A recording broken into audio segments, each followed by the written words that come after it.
आप सभी पत्रकार साथियों को मेरा नमस्कार।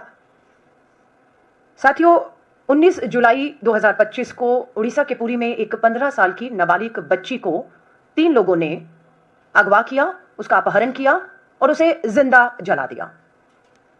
बच्ची को पुरी से भुवनेश्वर एम्स से दिल्ली एम्स लाया गया।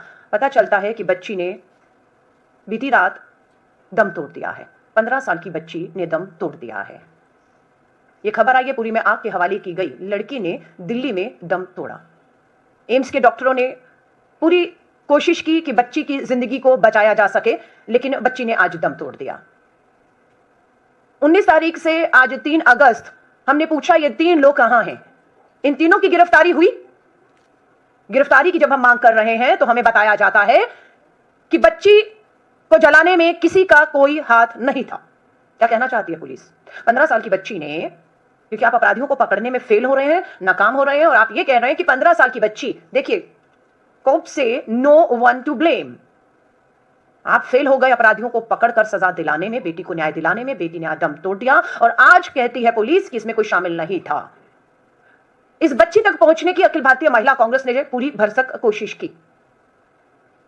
इतना ही नहीं, यहां देखिए आप, एक और खबर आती है। मध्य प्रदेश की विधानसभा सत्र में कांग्रेस के विधायक एमएलए आरिफ मसूद पूछते हैं कि 2022 से 2024 मात्र 2 सालों में मध्य प्रदेश में कितनी एससी एसटी महिलाओं के साथ रेप हुए। जवाब आता है सरकार द्वारा लिखित में 7,418 बेटियां, 7,418, और ये सारी की सारी या तो दलित है या आदिवासी बच्चियां हैं जिनके साथ बलात्कार हुए। ये मध्य प्रदेश में हो रहा है।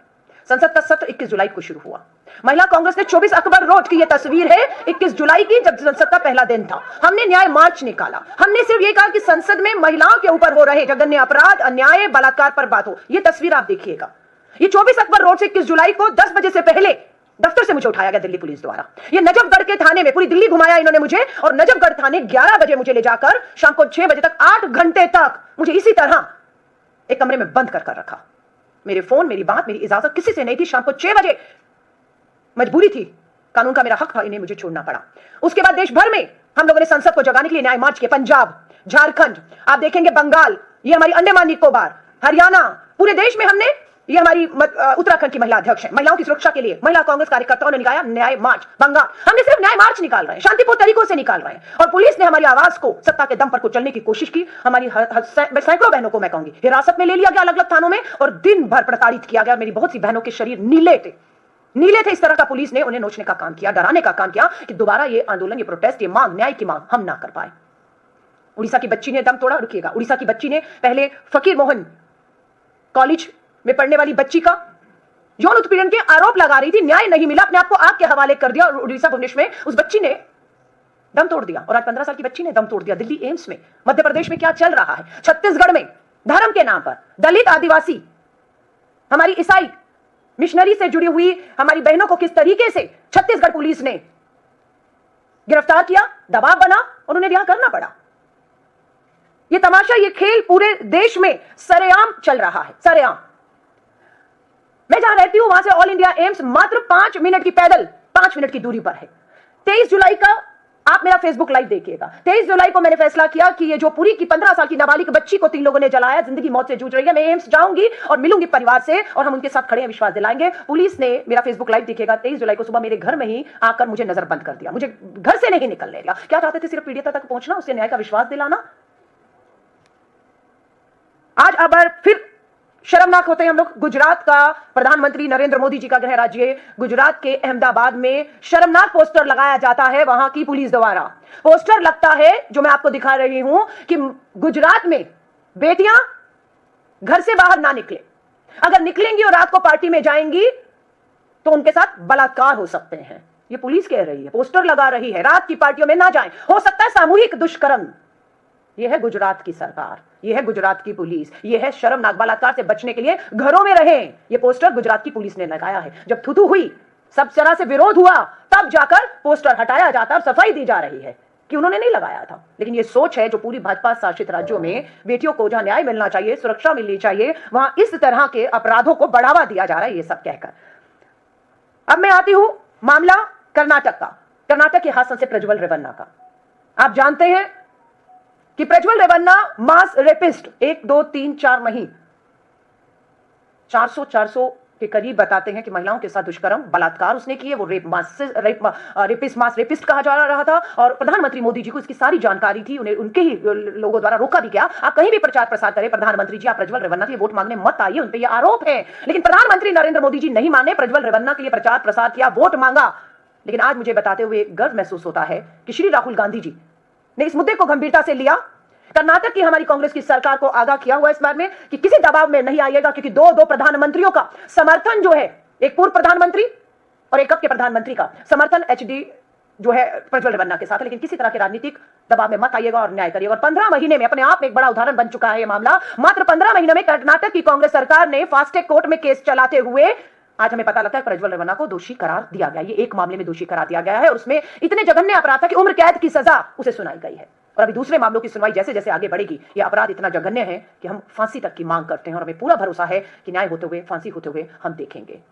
मैं आपके सामने वो वीडियो एक बार फिर से देश के प्रधानमंत्री और भाजपा के नेताओं को कहना चाहूंगी, बंद करिए ये खेल, बंद करिए ये तमाशे, बंद करिए अपराधियों का समर्थन करना और बेटियों को न्याय से दूर ले जाने का ये तमाशा बंद करना होगा आपको। दुख और चिंता कब होती है? जब देश के प्रधानमंत्री खुद कूद पड़ते हैं, सब कुछ जानते हुए भी सिर्फ प्राथमिकता पे उनका प्रचार प्रसार, चुनाव जीतना और सत्ता हासिल करना जब होता है तब ये होता है। मैं ये वीडियो आपके सामने, देश के प्रधानमंत्री जी, अगर आप इस वीडियो को देखकर आपको लगे तो माफी मांगिएगा देश से। लोकसभा से एनडीए के श्री प्रज्वल रेवन्ना और मंड्या से मेरे मित्र एचडी कुमारस्वामी, आने वाली 26 अप्रैल को इनके लिए आपका हर वोट मोदी को मजबूती देगा। प्रज्वल रेवन्ना 400 महिलाओं का रेप करता है, वीडियो बनाता है।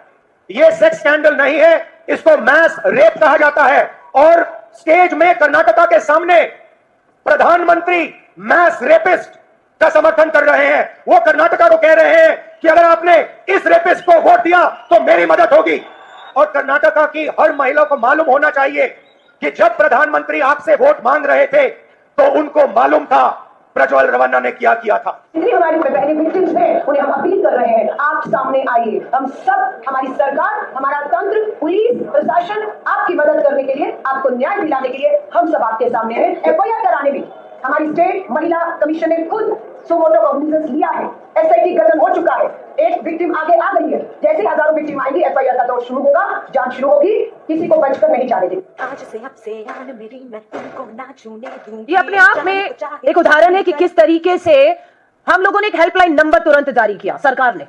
ये सीखने के लिए है, ये सीखने के लिए है भाजपा की सरकारों के लिए, कांग्रेस की सरकारों ने कैसे मात्र 15 महीने में एक हाई प्रोफाइल मास रेपिस्ट पूर्व सांसद, जिसके पीछे दो पूर्व प्रधानमंत्रियों का समर्थन था, जिसके दादाजी एचडी देवेगौड़ा जी देश के प्रधानमंत्री रहे, जिसके चाचा कुमारस्वामी कर्नाटक के मुख्यमंत्री रहे, जिनके पिता जो खुद मंत्री रहे, जो खुद सांसद। प्रधानमंत्री मोदी जी परिवारवाद की बात करते हैं और पूरा का पूरा परिवार, सांसद, प्रधानमंत्री, मुख्यमंत्री और पूरा का पूरा परिवार अपने ही परिवार के एक पूर्व सांसद बलात्कार को बचा रहा था। प्रधानमंत्री जी उनके साथ मंच पे खड़े थे।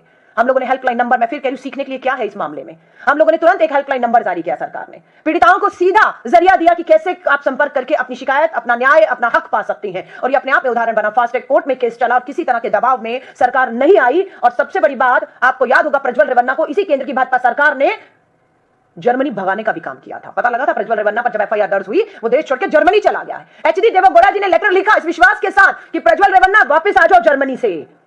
देश के प्रधानमंत्री नरेंद्र मोदी और हम बैठे हैं, बचा लेंगे। इस विश्वास के साथ उसे बुलाया गया और वो इस विश्वास पे वापस भी आ गया कि बच जाएगा, लेकिन नहीं बच पाया। आते ही गिरफ्तार हुआ, मामला फास्ट ट्रैक कोर्ट में चला, दोषी करार हुआ। और अभी बहुत सी पीड़िताओं को, ये मास रेपिस्ट है, एक मामले का फैसला आया, अभी बहुत से मास रेपिस्ट हैं जिनके मामले अभी भी कोर्ट में चल रहे हैं। पर मैं हाथ जोड़कर दोबारा देश की सरकार से कहना चाहूंगी, संसद सत्र चल रहा है। देश के प्रधानमंत्री जी, आप संसद से भाग रहे हैं, आप राज्यसभा नहीं जाते हैं, आप लोकसभा में कमरे में बैठ के नेता विपक्ष राहुल गांधी जी का भाषण टीवी पे तो सुनते हैं, लेकिन सदन में बैठकर लोकसभा में नेता विपक्ष श्री राहुल गांधी जी का वक्तव्य, भाषण, देश की जो बात वो कर रहे थे, सुनने की आपने हिम्मत नहीं थी। अभी भी हम कहेंगे, संसद का सत्र चल रहा है। महिला सुरक्षा पूरे देश में एक गंभीर मुद्दा था और है, बना हुआ है। अभी भी हम मांग करते हैं कि संसद में हमारी नजर बनी हुई है। हम पुलिस के बल से, सत्ता के दम पर जो इस न्याय की मार्च को, आवाज को कुचलने की कोशिश कर रहे हैं, हम रुकने वाले नहीं हैं। हम इस न्याय के मार्च को लगातार, निरंतर पूरे देश में जारी रखेंगे। हम बिल्कुल विधानसभाएं हो, लोकसभाएं हो, सत्ता में बैठे नेता हो, उनका घेराव करते रहेंगे। हम पुलिस की लाठी से, पुलिस के बल से, पुलिस ने जिस तरीके से प्रताड़ित किया, हमारी बहनों को घायल किया, उन्हें थानों में घंटों घंटों बंद करके भूखे प्यासे रखा, सिर्फ इसलिए कि वो अपनी कुर्सी बचा रही है। तो भारतीय राष्ट्रीय महिला कांग्रेस और कांग्रेस ने यह फैसला किया है कि इन सभी मामलों को हम अंजाम तक पहुंचाएंगे। अंजाम क्या है? अंजाम यह है कि पीड़िताओं को न्याय मिले। अंजाम यह है कि दोषी फांसियों के तख्तों तक पहुंचने चाहिए। और भाजपा को एक बार फिर चेतावनी दे रहे हैं, चाहे वो देश के प्रधानमंत्री हो, मुख्यमंत्री हो, क्योंकि मुख्यमंत्री बिहार जो उड़ीसा के हैं, उन्होंने ट्वीट किया है कि बच्ची ने दम तोड़ दिया है, उससे वो उनको जो है दुख पहुंचा है। ये घड़ियाली आंसू बंद कर दीजिए, ये घड़ियाली आंसू बंद कर दीजिए। आपने तो ये कह दिया कि 15 साल की बच्ची को किसी ने नहीं जलाया, उसने खुद को आग लगा दी, और आपने ये कहकर उन तीनों अपराधियों को जो है क्लीन चिट देकर बचाने का भाजपा के मुख्यमंत्रियों ने, सरकारों ने एक बार फिर से काम किया है। हम मांग करते हैं कि परिवारों को उचित मुआवजा दिया जाए, परिवारों को सुरक्षा दी जाए, और इन मामलों को फास्ट ट्रैक में चलाकर अगर कर्नाटक की सरकार 15 महीने में फैसला कर सकती है, तो भाजपा की सरकारों में ये मामले पिछले 10-10, 15-15 सालों से पेंडिंग क्यों चल रहे हैं और क्यों इसका लाभ अपराधियों को मिल रहा है? धन्यवाद। आप पत्रकार साथियों के कोई सवाल हो महिला सुरक्षा से जुड़े तो उनका स्वागत है। मैम, अब से कुछ देर पहले साध्वी प्रज्ञा ने एक बयान दिया है, वो कोट करना चाहूंगी। साध्वी प्रज्ञा कहती है कि कौन कहता है कि आतंकवाद का रंग नहीं होता, इन्होंने हरा रंग लेकर पहलगाम में जिस प्रकार से किया, पूछ कर कहा कि हिंदू हो तो हम मारते, कपड़े उतरवा कर परीक्षण किया और हिंदू है इसलिए मारा। कांग्रेस को खुश करने के लिए यह सब किया गया, कांग्रेस इसी से खुश होती है, आतंकवादियों के लिए रोती है और हिंदुओं को प्रताड़ित करती है। इस पर क्या प्रतिक्रिया मैम देंगे? देखिए, मैं माफी चाहूंगी, आप एक महिला पत्रकार हैं और मैं आपसे उम्मीद कर रही थी कि आप महिला सुरक्षा के जिस गंभीर मुद्दे पर मैंने ये प्रेस कॉन्फ्रेंस बुलाई है, आप उस पर सवाल पूछेंगी, ताकि हमारा जो है ध्यान इसी पे रहे। मुद्दे हमेशा भटका दिए जाते हैं। ये कोशिश भी हुई है, जिनका आपने नाम लिया है उनको याद दिलाइएगा। हमारी एक बहादुर सेना की बेटी जिनका नाम कर्नल सोफिया कुरैशी है, भाजपा के ही एक सांसद ने हमारी इस बहादुर बेटी का सिर्फ धर्म के कारण उसको नीचा दिखाने की, अपमानित करने की ये कोशिश की, और ये कहा कि प्रधानमंत्री नरेंद्र मोदी जी ने कर्नल सोफिया कुरैशी को उसका धर्म देखकर आगे किया, ताकि वो अपने भाई पाकिस्तान में जो आतंकी उन्हें बता रहे थे, उनके भाई उन्हें नंगा करके जो है वो दिखा सके। ये शर्मनाक बयान भाजपा के ही एक नेता ने हमारी एक बहादुर जो है सेना की अधिकारी कर्नल सोफिया कुरैशी के लिए दिया है। मैडम, महिलाओं से जुड़ा एक मुद्दा है। एक कथावाचक है अनिरुद्धाचार्य जी, उन्होंने कहा है कि 25 साल की लड़कियां 4-5 जगह मुंह मार लेती हैं और फिर शादी करती हैं। आपने शायद ये बयान सुना भी होगा या पब्लिश हुआ देखा भी होगा। आप इस बयान को कैसे देखती हैं? क्योंकि एक तरफ विमेन एम्पावरमेंट की बात होती है और दूसरी तरफ इस तरीके के कथावाचक। देखिए, ये बयान मैंने बिल्कुल सुना, देखा और मैं सदमे में गई। मैं सच में, मुझे शौक लगा कि ये सच है, मेरे कान जो सुन रहे हैं वो सच है कि कथावाचक इस तरीके का बयान दे रहा है। और मैंने सुना कि उसने कहा 25 साल तक की लड़की की जब शादी नहीं करते तो पता नहीं कितनी जगह मुंह मार चुकी होती हैं। मुझे सच में, मैं रिएक्ट भी नहीं कर पाई, मेरे लिए सदमे में था ये चीज। और अगर आप कहेंगे तो मैं फिर कहूंगी, धर्म, कानून, महिलाओं की सुरक्षा को अलग रख दीजिए। धर्म की आड़ में जो खेल हो रहा है, कुछ लोग कर रहे हैं, इस तरह के बयान दे रहे हैं, ये शर्मनाक है। मेरे बस में होता तो मैं इनका मुंह कालक से पोत देती और एक संदेश देती। अब वो कहेंगे कथावाचक हैं, गुरुजी हैं, अलका लांबा ने उनका मुंह कालिक से पोतने की बात की कि धार्मिक भावनाएं आहत की हैं। जाग जाएंगे अभी बहुत ज्यादा उनको मानने वाले। लेकिन उनसे मैं सवाल जरूर पूछूंगी कि जब इस तरीके का बयान हमारी बहन बेटियों को लेकर दिया जा रहा था, तब आप चुप और खामोश क्यों रहे? जो काम आज अलका लांबा करने की बात कर रही कि मेरे बस में होता और मैं वहां होती तो उसका मुंह कालिक से पोत देती, यह काम उन्हें करना चाहिए था जो उस समय वहां पर थे। यह बिल्कुल स्वीकार नहीं किया जाएगा और इन सबको अपनी भाषा, अपने संयम जबान पर रखना होगा। आज जो देश में, भारत में अपराध लगातार महिलाओं के प्रति बढ़ रहे हैं, उसके पीछे सबसे बड़े कारण हमारे बड़े बड़े नेता जो सत्ता में बैठे हैं, जो इन्हें समर्थन दे रहे हैं, जिसमें देश के प्रधानमंत्री नरेंद्र मोदी जी भी शामिल है। और इस तरह के कथावाचकों का भी बिल्कुल आग में घी डालने का काम ये लोग कर रहे हैं। मैम, एक सवाल था महिला सुरक्षा को लेकर चूंकि बात हो रही है, तो सबसे बड़ी संख्या में महिलाएं जो हैं वो राजनीतिक दलों में भी हैं। हाल ही में सुप्रीम कोर्ट में एक पिटीशन गई थी जिसमें ये मांग की गई कि पॉलिटिकल पार्टीज में भी जो पॉश कानून है वो लागू किया जाए। हालांकि कोर्ट ने कहा कि आप चुनाव आयोग के सामने इस बात को रखें और रिप्रेजेंटेशन दें कि किस तरीके से इसमें लागू किया जा सकता है। क्या आप मांग करेंगे? क्योंकि तमाम इस तरह की घटनाएं हर एक दलों में आती हैं और जहां ये राजनीतिक मामलों का भी आपने उल्लेख किया, चाहे वो रेवन्यू से जुड़ा हुआ हो, राजनीतिक दबाव के चलते भी इस तरह की घटनाएं महिलाओं के शोषण की आती हैं। वर्क प्लेस पर महिलाओं की सुरक्षा राजनीतिक दलों के दफ्तरों और छोटे छोटे कार्यालयों में भी सुनिश्चित हो, इसकी भी आप, इस पर भी आप कुछ कहेंगे? बिल्कुल, बहुत बेहतरीन सुझाव है। ये जो कानून आपने कहा है, ये कांग्रेस लेकर आई थी। Sexual harassment at work place की बात हो, घरेलू हिंसा की बात हो, या इस तरह के वर्क जो है हमारे प्लेसेस पर कमेटियों का गठन हो, जहां पर कुछ भी इस तरीके का होता है, उसकी सुनवाई होनी चाहिए। महिला कांग्रेस की राष्ट्रीय अध्यक्ष होने के नाते मैं बिल्कुल इसका समर्थन करती हूं। लेकिन मैं एक चीज आपको कहूंगी, प्रज्वल रेवन्ना का मामला, मास रेपिस्ट सांसद, प्रधानमंत्री उसके समर्थन में खड़े होते हैं।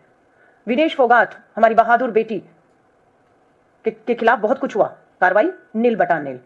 बिल्किस बानो के बलात्कारियों को बाइज्जत रिहा करके फूलमाला हार पहनाए जाते हैं। हमारी ये जो उड़ीसा के बालासोर की बेटी ने बिल्कुल सेक्सुअल हैरासमेंट के मामले को कमेटी को दिया था, कमेटी ने कोई सुनवाई नहीं की, समझौता करने का दबाव बनाया और बालासोर की हमारी उड़ीसा की बेटी ने अपने आप को आग के हवाले कर दिया और आज दुनिया में नहीं है।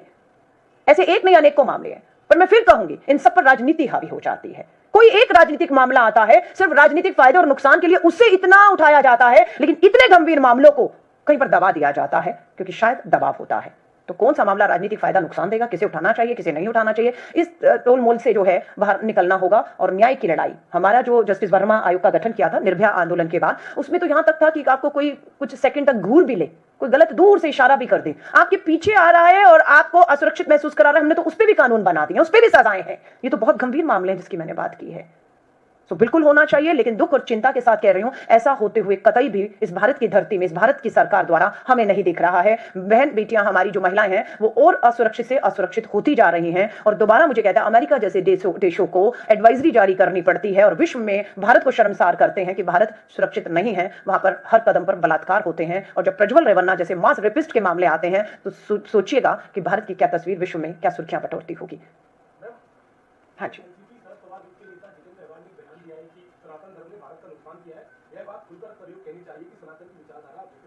देखिए मैं फिर कहूंगी, मेरा आज का मुद्दा बिल्कुल बहुत गंभीर, 15 साल की नाबालिग बच्ची को 3 लोगों ने जिंदा जलाया, एम्स में उसने दम तोड़ दिया है। मास रेपिस्ट प्रज्वल रेवन्ना दोषी करार दिया गया है, उसे उम्र कैद की सजा हुई है, जिनका समर्थन देश के प्रधानमंत्री नरेंद्र मोदी जी कर रहे थे। मेरी आज की प्रेस कॉन्फ्रेंस पूरी तरह से महिला सुरक्षा, महिला न्याय, अपराधियों को सख्त से सख्त सजा के ऊपर टिकी हुई है। और मैं आज आपसे अनुरोध करूंगी इसी मुद्दे पर आप लोग बात होने दीजिए। धन्यवाद। Prem Hospital and modular test tube baby centre पिछले 30 वर्षों से निरंतर आपकी सेवा करते हुए अब और भी बेहतर रूप में बिजली बम्बा बाईपास पे भी state of the art infrastructure, 24 घंटे इमरजेंसी एवं ICU, gynaecology, obstetrics, laparoscopic surgery, laser surgery, cosmetic surgery, infertility, paediatrics, NICU, trauma आदि एडवांस्ड सुविधाओं के साथ कैशलेस सुविधा उपलब्ध है। Prem Hospital, inspiring healing, empowering lives, near Shoprex mall, Bijli Bamba bypass, Meerut.